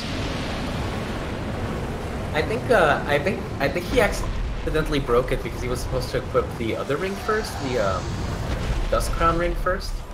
And then equip Oh, Siege. Oh, unfortunate for him. Honestly, I think like if you're in a race setting as well, like when you die repeatedly to a boss, I can attest to this. Newbie, can you attest to this? How was your races? Did you die to bosses multiple times?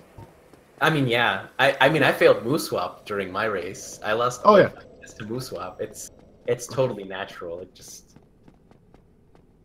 Yeah, and I think with these kind of things where you make mistakes and like you lose time to something. Oh, ooh, he should be okay. I think he got KO, yeah, double KO strat. Did he get it? Yeah, he did. There it is. Yeah. When you make a mistake of something, and even if it's like a boss that's really difficult, but you've practiced it a lot and you've done it. I mean, Siege has probably fought Calamite, what, hundreds, thousands of times? Yeah, so many times. Yeah. And when you start, that can really kind of affect you because you just kind of think, why am I dying to this boss? And I shouldn't be dying to that. And I think coupled with the fact that he's mid-rolling and something probably that he's not used to is maybe really getting to him. And that's going to make it worse. So for me personally, like, I would potentially have kind of gone, what other boss can I go and kill to kind of reset myself a little bit. Yeah, and especially since you've got that bonfire to warp to, so you don't even have to like.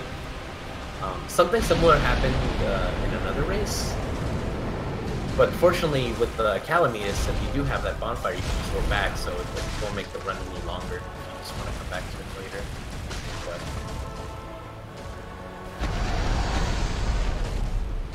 But at least Siege is sticking to his gun and he's gonna try to beat Calamite here. Absolutely. Not peachy out like I would. So danflesh did a glitch there, which we kind of skipped over. We didn't really skip over, we just kind of ignored. Okay, Siege, I'm not getting grabbed, that's good. Wait, you're saying that that's not the intended way to get to Fire Stage? Well, I mean, of course it's the intended way, because it's not been patched out. Well, not yet, anyway. I was kind of wanting to see hopefully Siege kills this boss. Yeah. We'll talk about it in a second. Let's get Siege kill this boss. Come on, Siege. You got Come on, Siege. You can do it. Easiest boss of your life. Let's go. Dodge it. Nice. Man, I still don't like this whole mid-roll. And Siege is coming up. He's going to try to jump in there. He dodges the attack. Siege, Calvi turning right, coming back in. Siege running forward. Can he get us? Calvi with the wrong attack and Siege takes it. There we go. He did it, boys. Yes, let's go, Siege. Sorry. What was I talking about before that happened? So, danflesh killing another boss, whatever. Fire Sage skip, or the Fire Sage elevator glitch. Yeah, so Fire Sage elevator clip. I just confused myself for a second. What danflesh did was he started more or less at the edge of that elevator, which is in Quaelag's domain, or technically the elevator is part of Demon Ruins, but he was standing in Quaelag's domain. And what he did was he was standing on a specific spot and quitting and reloading the game. And what this does is when you quit and reload, your character steps back slightly. So you take a step back, quit and reload, step back, quit and reload, step back. And what also happens, and I believe it was Camille who discovered this,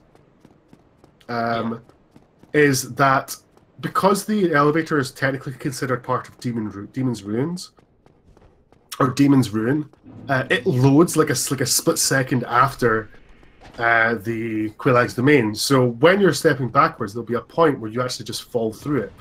And if you kind of get the right positioning, and you do enough quit outs, sometimes it takes one more than you think, you can fall down and do a plunge attack and get a plunge attack on top of Stray's head. And this has the added bonus of disabling Fire Sage's AI, and you get a good healthy amount of damage to him, and you also skip running around a really long way to get to Fire Sage. So it's pretty good. It's very, very cool, and it's extremely easy to perform as well.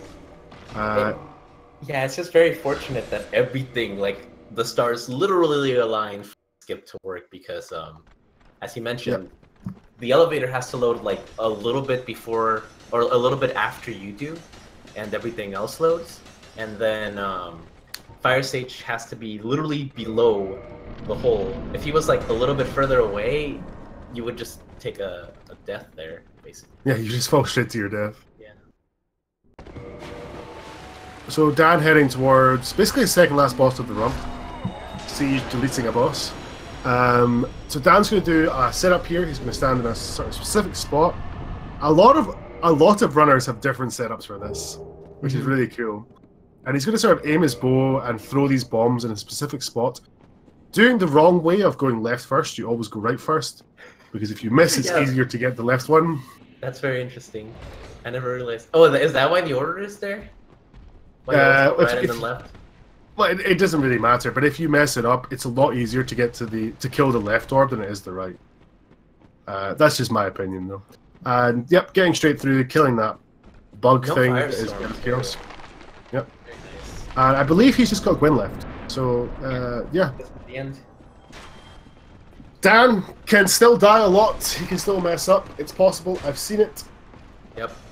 We all have seen that video, which I cannot find anymore, so if anyone can link it.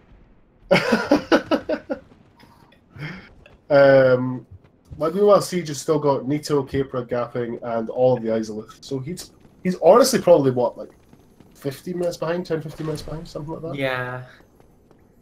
I'm not even sure anymore. But Dan's going to take some intended damage here from the first Black Knight to set up Silver, set up his red Tearstone ring, damage boost, and then head towards Gwyn.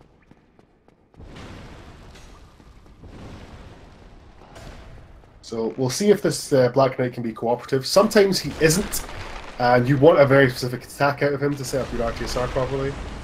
It's the stab, there we go. Dan just dodged it. Okay. Yeah, this is, I swear, all the RTSR setups that are, I personally find them really annoying, but yeah, having some trouble with this Black Knight here. You should try and sprint past them. Just doesn't matter which way you're going. Or just kind of, forget about RTSR. Yeah. Just YOLO Gwyn. Well, there we go. There he goes. Got it.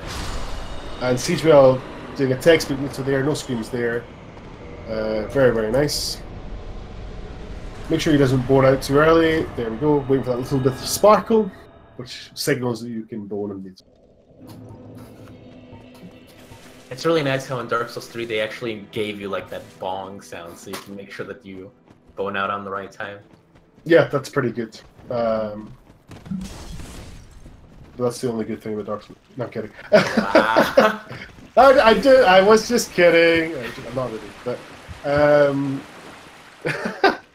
Dan heading down towards Gwyn. And it's actually a really solid time by Dan if he can kill Gwyn. So dodging the basketball dunk. Sass6 gave me this backup RTSR setup, apparently. Dang. Sass has got all the strats though. Yeah.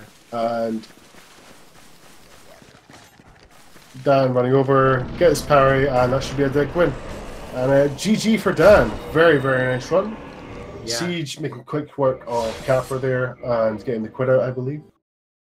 So it's going to be a 124. Very nice time. Wait, what happened? Okay. That was weird. Like, it faded out to black, and I thought he quit at, like... 124.54. That's a really, really good run for Dan. Considering the amount of deaths he had, that's really good. He should be really happy with that run, even with the deaths. Siege heading down towards Gaping now. He's going to dodge these guys. These hollows are so annoying with those jump attacks because the hitbox in that is so dumb. Like, it can almost hit behind them. No, that's... Oh, okay. Okay, good. Why? Siege kind of went down the middle of it, so I was like, oh, please don't tell me he's going to accidentally fall into the basilisks. Yeah. So yeah, Siege is going to head over towards Gaping Dragon, and then he's got the Isla section left to go after that. I do find it funny though that like they designed this game to have these really long places, and then they just build shortcuts where you can completely just skip them. Like Blighttown. Well, I think they. What do you mean, like Blighttown? So. Well, like Blighttown, for example, you can just take the key, the Master Key, and go through the valley, or go through the Valley of the Drakes and just head to the bottom of Blighttown and skip like an entire half of the level. And then this area too, the sewers? The depths, you mean? Yeah, the depths, there we go, sorry. Well, you have to kill Capra to get to the depths key. Yeah. No, but you can skip the whole depths for the most part and just go straight into Gaping Dragon instead of having to do the rest of it. Oh, you can slide down. Yeah, Yeah, okay, I get you. I was so confused for a minute there. I was thinking. No, yeah, I was just saying that you can just slide down there and you don't avoid like. For some reason, I was thinking you were talking about going up through Blighttown. That was where my brain was at, and I was thinking, why on earth would you do that? Hey, if you want to do that, I mean. Yeah, why not? So Siege is going to head down to his own Blighttown skip. Hopefully gets first try. A nice in-game time, 1:19.23 by Dan. That's really sick. Sub 80 in-game time. Sub 80. So we're going to get this seal skip here with the fall control. And again, you can do this without fall control, which you do a slope quit out, which is where you kind of slide down a slope. And as you reach the bottom and before the game considers you dead, it saves your position, you can reload the game and you'll appear there. It's very, very similar to the fall control job, except you're not using fall control, you're using a slope instead. And you'll see Siege quitting out here, and that's more or less to reset his camera, because his camera goes a bit weird. So it's much, much nicer to just reload the game and reset that camera. Gives you like a weird death cam. Yeah. Yeah.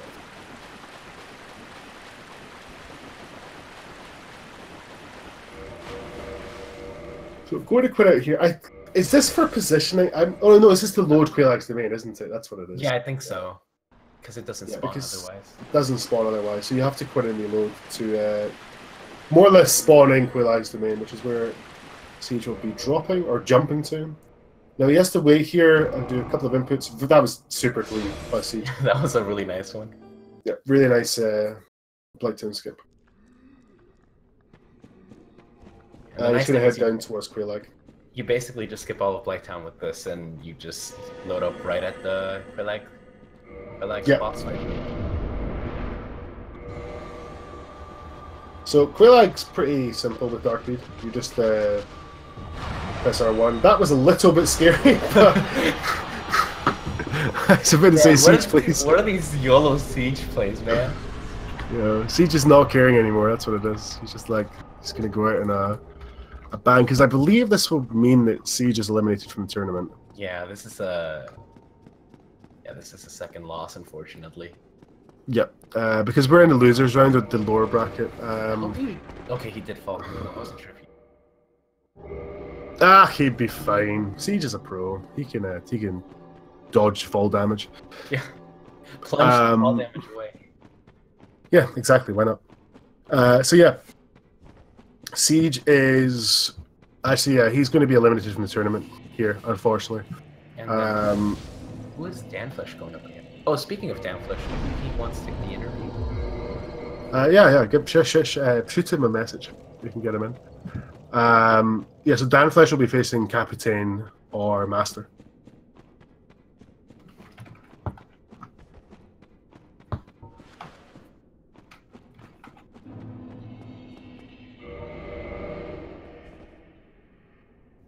So Siege doing his setup here. I'm going to quit out and reload the game for the Fire Sage elevator clip, or I guess the Demon's Rune elevator clip.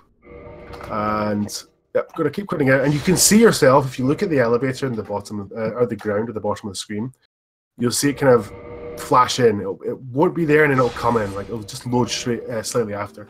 And that was what I believe Kumul had noticed when he discovered this. So Siege is going to do an extra quit out here just to ensure that he's going to be far enough back, because if you're not far enough back, you kind of land on a sort of higher up bit, and you'll die, which is always fun.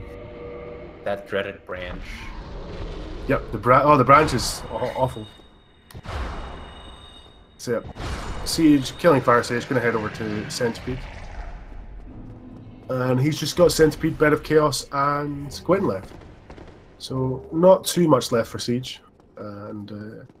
Should do is probably take fall damage here to set up RTSR, and Centipede with RTSR and Darkbead is generally pretty simple, as long as you can aim. I don't think he's taken a bonfire since the one on top. The Demon Rune, nah, he won't need to. Yeah, well maybe not. He might take the Bed of Chaos one, yeah, but we'll see. Yeah, we'll see how he gets on. So he's going to run forwards. And Centipede won't be able to hit him here right now, so then he'll attack once, and then once more should kill. Yeah, there we go. Gonna pick up the orange charge ring, which allows him to run on lava. This wonderful glowing sun we have right here. This ring will allow him to run over it. I wonder if he'll. I assume he's not going to take the bonfire because he's unfortunately lost the race, so he's just going to. There's no point in taking any safety shots right now. Yeah, I might as well just finish off. But yeah, that's a death here would mean like 5 minutes of walking, 6 somewhere around there. Probably only about 3, I think. Probably less than 3, because you have the elevator is active. Oh, you do have the elevator. That's right. Yes. Yeah. So once Fire Sage is dead.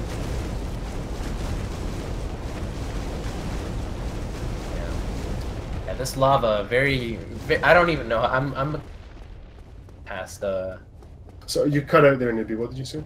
I was just saying that I don't know how this lava passed. QA. Yeah. Because it's wonderful. How dare you? This is what Solaire praises. Why do you think he comes down here? I did hear that they're gonna increase the brightness by 150% in the remaster, though, so that's good. I cannot wait. My sunglasses are ready. So Siege making his way past the Bounding Demons, or Dragon Butts, to give their name in Latin is Dragon Butts. Yep. And he's going to head up towards Bed of Chaos now,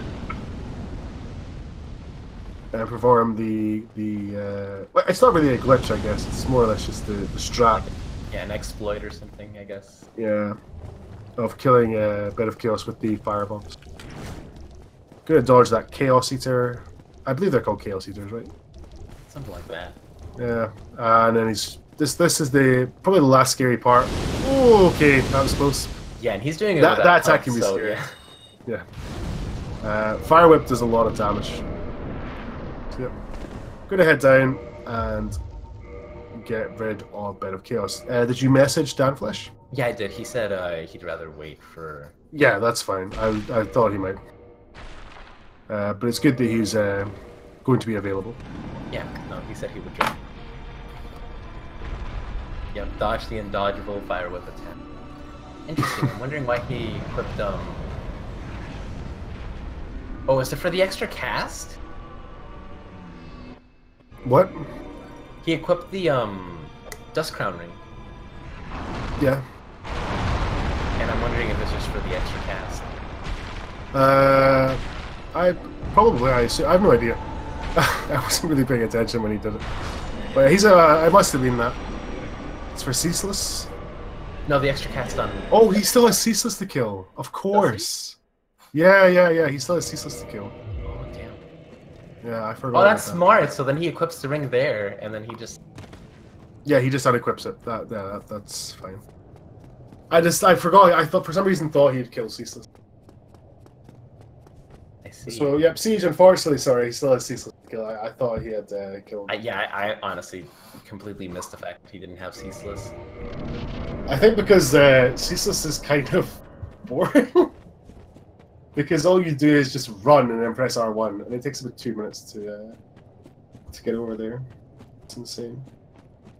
I was hoping he would kind of maybe show off the Ceaseless cheese. That's always a good one.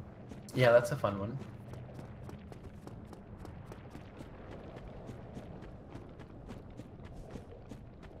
The ring was to swap it out after the boning back, so that he could ring swap again and be half health to take fall damage for Ceaseless. As Sasterton, based Sasterton said. That extra. You get extra cast in the ring if you have 0 cast. No, you cannot. I wasn't sure like if he had 1 cast, put it on, and had used 1 earlier. That's why I was confused. So now, Siegewell should only have Gwyn. Gwyn left, yeah. Yep. No. It was a very unfortunate with Calamite, but this is still a pretty decent time with the. You sorry fool. With everything that happened. I can guarantee that Siegewell will not be happy with this thing. Oh, I mean, yeah. That's not. I don't mean that bad at all, but No, yeah. Siege just he won't be. It's Well, speedrunners are never happy with their times. Their yeah, runs you are can have always like garbage. you can have a world record, and you're gonna be like, yeah, that run was trash. So Yeah, absolutely. Like Camille watching him the other day, and he's like that. Oh, my run's garbage. And I'm like, yeah, it totally is. Get better. But that's the speedrunner's curse. Speedrunner's Always curse. get faster. Siegewell showing danflesh how to set up RTSR and not dodge the Black Knight. Pay attention, Dan. That's how you do it. You gotta take. I know he's gonna head down towards Gwyn. Taking notes. Dodging the almost undodgeable.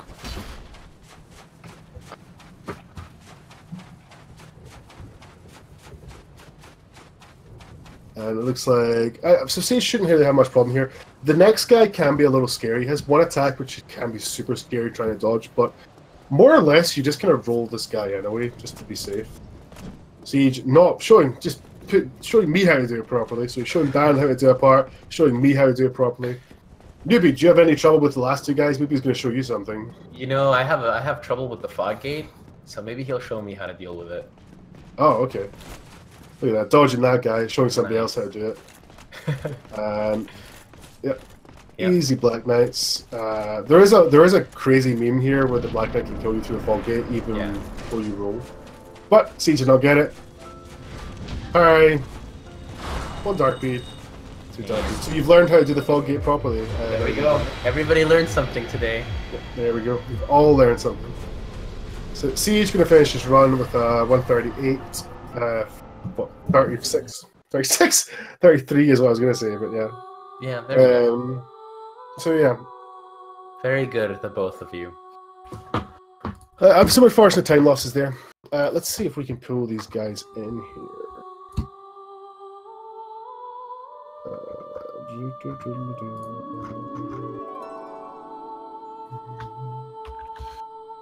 Let's see. Is Siege online? I don't know if he is. Oh, it doesn't look like he's online on Discord. Maybe that's why he can join us at first. Well, I can ask Dan to join. Yeah, sure. Go ahead. I'll message Siege. Try and get him on so we can have a bit of a post-match natter. Who's here? Oh, it's Dan. Hello, Dan. Hello. Yeah. Nice. Good job, Nice. Dan. It was pretty decent race, except a couple of mistakes. Yeah, it was actually a pretty tight race. I would say once the DLC, that's when Yeah, unfortunately things I start think falling apart. Or somewhere in DLC, yeah, 1% meme happened. no, Siege unfortunately broke the Yeah, Fabring. fab ring, so Yeah, he But, was mid-rolling for a lot. How did well- you feel about your run, Dan? This run is pretty much on the same level as previous runs in the tournament. It's pretty decent. See, you just come Overall. online. I've messaged him, so hopefully he'll kill him. yeah, hopefully. How does it feel to have beating the Siege Master? Yeah, this feels really good. Unfortunately, Siege had a lot 1% memes in his run. Yeah. But Siege is But coming on. it's pretty unpredictable. Was for me unpredictable that I will win Siege. I thought I Whoa, will whoa. lose after Priscilla fight, I think. Hey, So Siege. GG Siege. Hello? hey, GG. Hello? Dude, that was amazing. That was so hilarious. I was laughing my ass off for the second half of the run. It was just so beautiful. That is the most beautiful train wreck I've ever done, and I'm proud of it. It was amazing. Half of the things I've never done before. I broke my fat ring. I don't even know my... I broke Fabring like on this week. With the run in DLC, I just equipped Fabring instead of RTSR, and then when I was trying to equip RTSR instead of Fabring, I broke it. Oh, you broke it too? Yeah, like a couple days not ago. in this run. In, Oh. in another. No, it's first. Yeah. So I know that feel. That was really unfortunate. Once we saw you fight Artorias, we were like, wait, did he forget to? No, C. Guardian. Yeah, Guardian. Right. Yeah, we were like, wait, why isn't he having why is he mid rolling? Well, I'm supposed to mid-roll Guardian and Artorias, but not Menace and Calamite.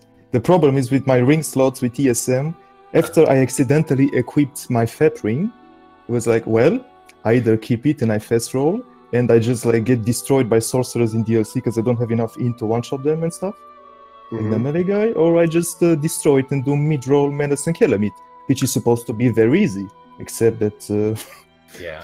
I died like 10 times, but Yeah. trust me, it is easy. Just don't suck like me. It was pretty crazy because there was honestly like up until I guess the DLC, you guys were trading like first and second place. Like yeah, it was back I and think forth. Siege, you had a death to ONS. Was that right? Yeah, Siege. Yeah, he did. And then Dan had a death to Gwendolyn. Like and I can you explain both this. died yes? to Priscilla. And Yeah, it you was- both Yeah. died to Priscilla, like in the exact same way too. Someone make me a Priscilla tutorial. I do not understand. I go behind. I even wait. Like, how does it work? I need to I don't pitch know, out dude. completely, unless I die every time in a race if I don't pitch out. Well, actually, I died on Gwendolyn. I failed Bone Dupe when I was picking Yeah, up Oh, that's true. Dragon Tooth, and I don't have Bone to actually warp from the Guinevere and Gwendolyn. I was like thinking, I need to unequip armor because I Yeah. will go to the bonfire after Gwendolyn.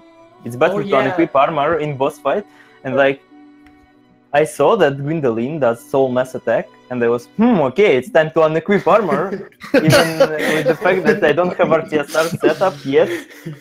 And then equipped armor, then he did magic ball attack, and I realized that I dead after this because I unequipped my armor. Seems good. Yeah, that was pretty good. But it was really cool. The fact that you were trading places back and forth.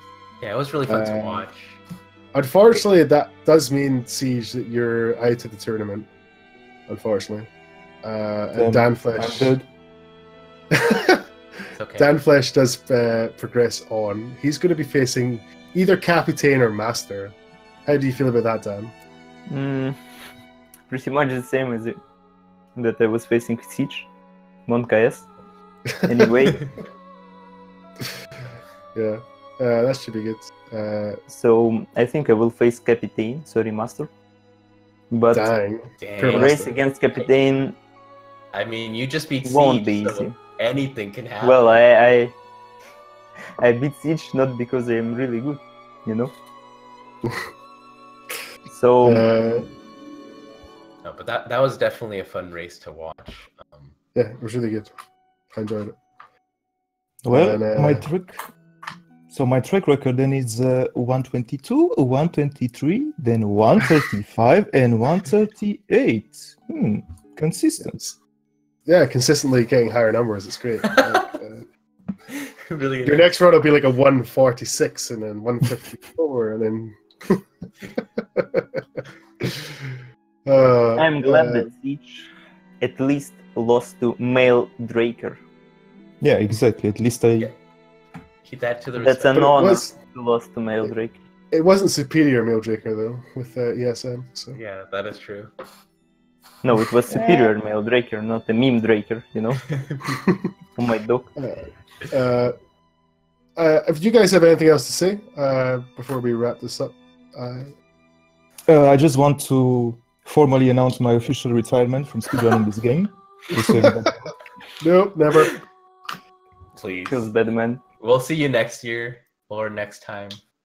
Never retire Siege, please. Dan, do you have anything you want to say? GG Siege. Thanks for commentating. Thanks for the race. Thank you guys for the run. GG. Yeah, thanks for the run. Super entertaining. And yeah, it was a nice siege, but it's over now. Unfortunately, I am done.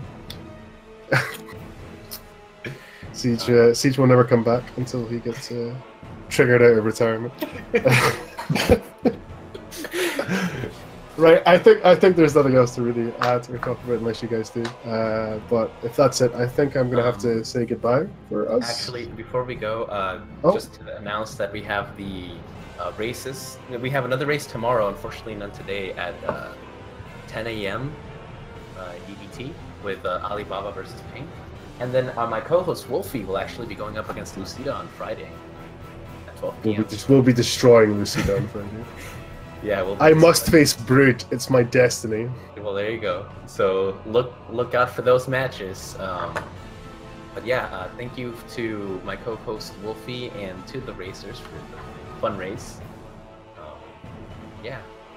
Yeah. Yeah, See it's you great. guys. Thanks very much, guys. Siege, never retire. Don't do it to us. Yeah. Hashtag Siege. Don't retire. It started. All right. Hashtag free Siege. Hashtag SiegeGate. Everyone have a good day or night. All right. Thanks for watching. Bye, guys. All right. Bye. Thanks, guys. Bye. Bye. Bye-bye.